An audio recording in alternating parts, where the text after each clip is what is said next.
Spaghetti Aglio e Olio is one of the easiest pasta dishes in the world, and you can make it in the time it takes to cook the pasta itself.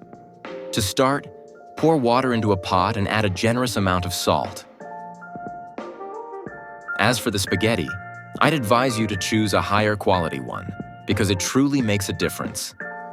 It isn't perfectly smooth, which helps the sauce cling to it better.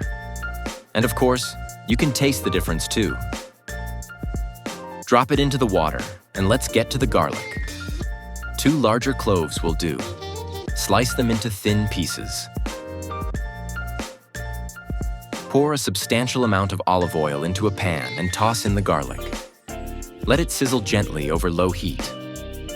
When it comes to the parsley, pluck the leaves from the stems and chop them finely.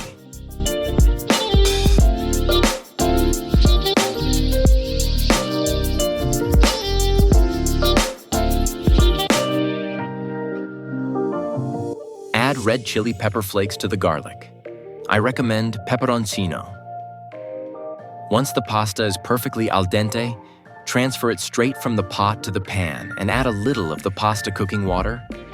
Toss everything together vigorously. Add the previously chopped parsley and mix again. Add some salt to taste. And there you have it.